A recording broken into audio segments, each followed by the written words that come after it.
So I'm pretty sure every driver out there, you have the Uber app, you have the Lyft app, and you can actually be a passenger at the same time. You can be a driver and a passenger, right? And many of you drivers have taken trips, and then, you're getting into a car as a driver with another driver, so you understand the language. But this here happened to me in New Orleans, right? Or I say New Orleans, but it's actually New Orleans, as I found out.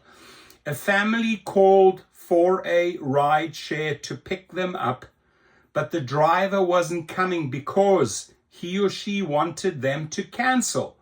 So he got the cancellation fee. So they got petty and waited him out. That's what I did when I was in New Orleans over New Year's a few years ago, right? The guy said, oh, go ahead and cancel. He wanted that cancellation fee from me, but I said, you know what? Screw this. Let him hang. Let him sit there and not make money.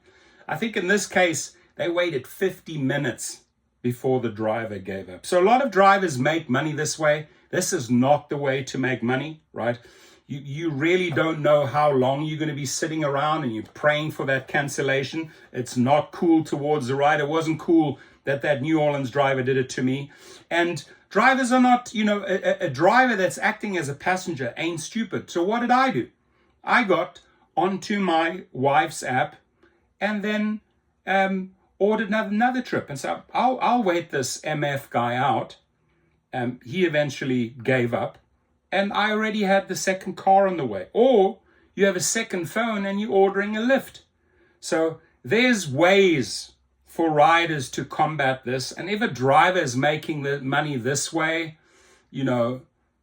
taking the order and then, go ahead and cancel. And forcing the rider to make that decision so that they can get a little cancellation fee. Now, if they cancel within a certain time and you get the cancellation fee, maybe the driver sees that as a victory, but riders are not stupid. Riders are not stupid. Try to cheat me on my trip. Enjoy circling the city for free, right? Keep on driving around. I'll wait you out. Or I'm getting on an app and I'm getting my next car ready. Not the way to make money. At least I don't think so. When you use a Rideshare app to go somewhere, you can usually expect to be picked up fairly quickly. What you do if you saw that the driver was avoiding coming to your house, clearly with the hope that you would cancel the ride and they would still get the cancellation fee. That is what happened to the family in this story. So they grabbed another ride and waited for the driver to finally give up so he would get nothing. Check it out. And try to cheat me on my trip. Enjoy circling the city for free. I mean, you can communicate with the driver. Dude, you're not going to fool me. I know your game. Go ahead, circle around, use your gas, use your time, because you're going to lose. So the sooner that the driver, cancels and goes and gets another trip, you're going to make more money. I'm not going to pay the cancellation fee. This happened just now when I called a Bolt driver to pick up my family for a ride to a local lake. As some background info, the app became very successful where I live because the cars are cleaner and the drivers usually friendlier than those of the taxi cab companies. Some taxi drivers caught on and switched companies, believing they could continue their shady ways there, taking detours to increase the cost, having personal stuff in the cargo bay, smoking while driving. You get the gist of it. To the story, my family wanted to go swimming in the lake, which is located on the other side of our city. The service sounds very convenient. My sister wanted to take the bus, but I suggested a Bolt because the bus station has no shade and there are some construction being done to the road leading us. My husband and son obviously agree because neither like the bus and the car would be faster. So I order a driver. The app says it'll take him about 6 minutes because he needs to finish another ride. Nothing uncommon, no worries. My son is excited, hubby and sis are optimistic, so we chat away. After about 2 minutes, my son asks to watch the progress, which he often does, and suddenly wonders why the driver isn't further away. Why the driver is further away. I took a look, and indeed, the driver went the opposite direction, passing a store. We surmise that there might have been a construction site too, or that he wanted to bypass ours and continue chatting. After another 2 minutes, I check my phone and notice him circling a kindergarten. Maybe he wanted to take a shortcut and notice he couldn't get through. We continue our conversation. About time. After some more minutes, I see the driver getting to a crossing which might lead our way. Finally, the city must be full of construction sites today. I relax a little bit, but to my surprise, he continues ahead towards the train station, not us. At this point, I realize that he doesn't intend to pick us up. He intends for me to get bored and cancel the ride, in which case he gets a fee anyway. I start fuming.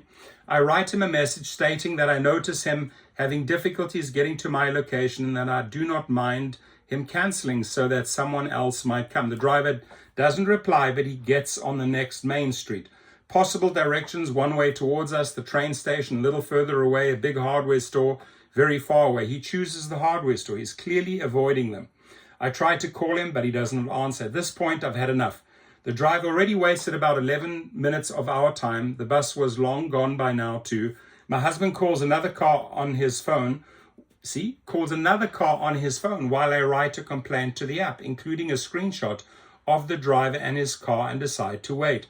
This driver is not going to drive me anywhere, but I'm certainly not going to cancel now. I will let him get to the corner of my street and then cancel. After all, two can play this game. My husband's car gets to us in less than 5 minutes. In all this time, my driver continues to take the scenic route. He finally gave up. After a total of 16 minutes, he's got enough and cancels himself. Because at that point, the driver realized, shit, I can't make a cancellation fee.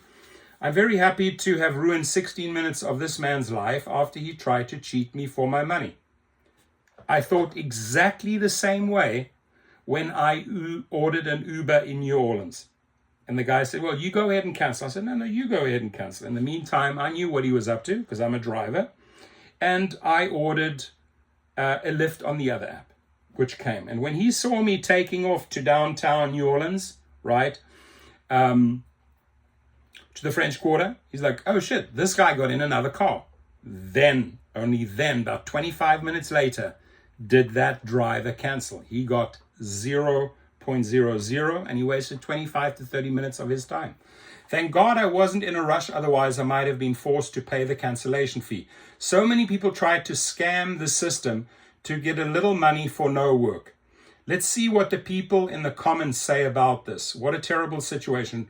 Once on another trip, I waited 50 minutes while the guy drove around. I couldn't do anything except give a 1-star review as it was high traffic time and I didn't want to wait for another 50 minutes to get someone new. This may be the case. Could it be that he's driving for multiple companies?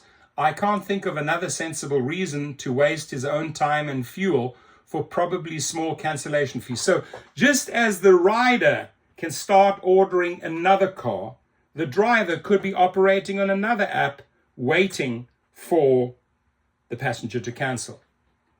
This scam is even worse. Oh God, this is nothing. Drivers for taxi aggregators in my location are next level scammers. They will drive to the pickup location, but park just a bit away. This distance will be noticeably far away in real time, but close enough that the GPS cannot differentiate between the two locations.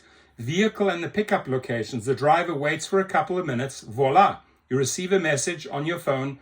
Your ride was cancelled because you did not arrive at the pickup location in time. Wow, 3 hours is insane. This happens quite frequently with me. I usually do what you did. Longest neither have cancelled is 3 hours. I cancelled after that since it was too late and I was going to bed. In the app, if the driver cancelled, it will automatically search again and assign the ride to another driver who may become collateral damage. This commenter had something similar happen. Had this happen with LYFT, I ordered a ride, 4 seats for my party of 4. When the LYFT arrives, the driver has a bunch of his junk in the passenger seat. He says he can't move it and can't take 4 people. I showed him my screen on my phone where I clearly ordered a vehicle that said it has space for 4 passengers. He said, sorry, nothing I can do. He drove about 40 feet away and parked on the side of the road. The driver is giving Rideshares a bad name, as if the whole situation wasn't complicated enough. Thought this was satisfying. Check out what this employee did when their manager refused to pay for their time while they were traveling for business. So, these stories are common. They happen every day. I think sadly there are drivers out there that try to make money this way. I almost fell for this and canceled and would have paid a cancellation fee. And then I realized, shit, man, I can see what this guy is trying to do to me. I ordered another car, off I went. When he saw me moving in a different direction, he canceled, right? Because otherwise, you'd be sitting there all day. And this game is played both ways. Both ways. It's played both ways. So leave your comments. Have you experienced this as a rider? Have you experienced anything similar as a driver? I would love to hear your comments.